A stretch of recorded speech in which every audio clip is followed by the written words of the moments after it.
Welcome to Chapter 9 of Darkwater Rising. Please have your book open to page 69 and follow along. Chapter 9. I took Broadway to work Saturday morning. The north wind remained brisk, and the dawn sky took on a mother-of-pearl iridescence unlike anything I'd ever seen before.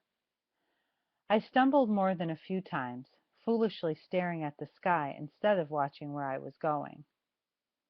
I turned south toward the construction site and soon found tidewater over the tops of my shoes.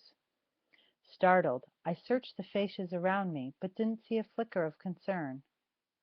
A light rain swept in, and still people walked to work, trolleys ran, and horses pulled loaded delivery wagons, same as always, splashing through the shallow overflow. I glanced down the street to the Gulf, where great waves broke on the beach, sending showers of white spray into the air.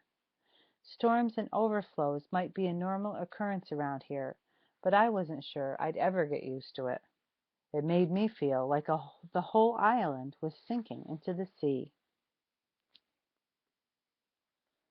When I got to work, Mr. Farrell was already there on the fourth house gallery, ignoring the rain, looking out over the beach. I climbed up beside him, and he pointed toward the streetcar trestle strung across the surf. Swells crashed against pilings and across rails, hurling plumes of white spray as high as telephone poles. Farther down, spent waves had already reached the midway. Fingers of foam raced around the ramshackle restaurants and shops as if searching for something to drag back into the sea. We watched until everyone arrived. Then Mr. Farrell put us to trimming doors and windows inside the first two houses. Concentrating on work wasn't easy, though. Even Zach had a hard time with such a spectacle going on outside. The streets and yards around us filled with rain and tidewater, yet people trickled in from trolleys, buggies, and on foot. Men in suits dressed for work, and women gripping the hands of children, gathered to see a sight as grand as fireworks on the 4th of July. As the morning wore on, the storm increased, and so did the crowds. Streetcars stopped 3 blocks short of the beach, no longer venturing out over the wild surf, and still people braved the rising water to see the show. Some of them even wore their bathing suits. Skies darkened, wind stripped umbrellas inside out, and blue hats tumbling toward the surf. A driving rain soaked sightseers' backs and peppered the north side of the house where I'd been working, striking like pebbles against window and ceiling. I heard cries as waves picked up the 2-wheeled portable bathhouses and flung them into the row of flimsy buildings that made up the midway, showering brightly painted pieces of wood over the roofs. Farther down, swells rolled in, one upon the other, exploding against creosoted pilings under the pagoda and slamming against floor joists with such force I could feel the gallery railing shuddering beneath my hands.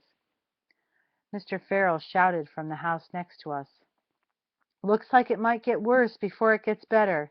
You boys best get on home." Zach nodded and waved. We dropped our tools inside the unfinished parlor and headed out into the rain. "You live pretty far out, don't you, Seth?" Zach asked. "You're welcome to come wait out the storm with us if you want." I shook my head. "Thanks, but I'll feel better knowing that things are okay at home." "I guess I would, too." He held up a hand.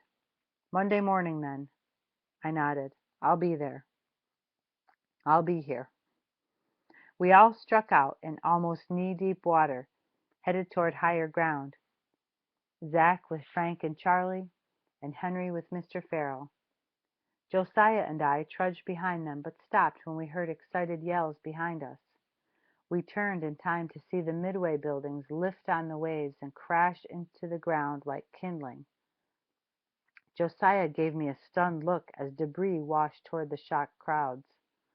Many people turned to leave, but some stayed on, their faces lit with excitement.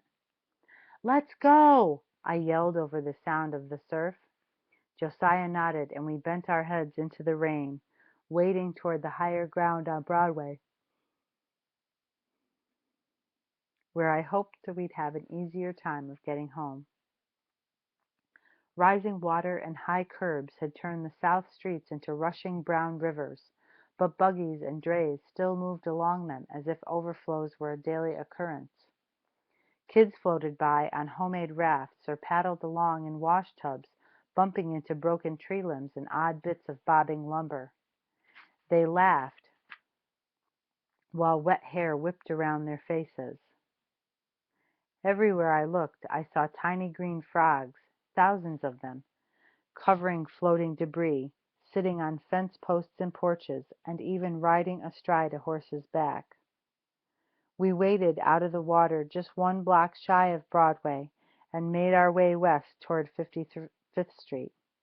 It wasn't long before I saw whole families struggling in from beach roads just like we had, leaving their homes for higher ground. They carried clothing, food, and framed photographs, and ahead of them they pushed muddy kids, hugging kittens and puppies to their chests. "The bay and the Gulf have joined," one of them yelled, pointing to the street. I looked and saw water rushing in from Galveston Bay on one side and from the Gulf on the other.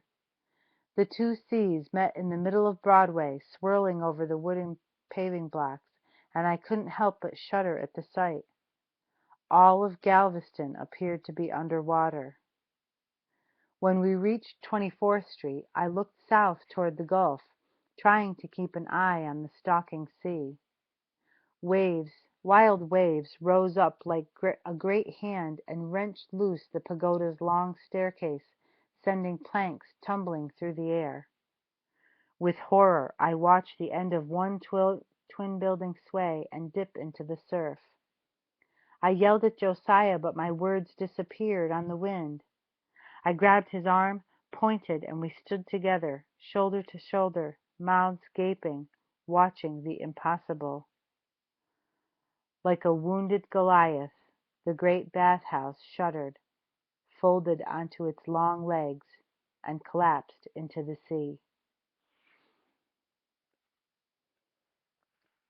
This concludes Chapter 9 of Great Darkwater Rising.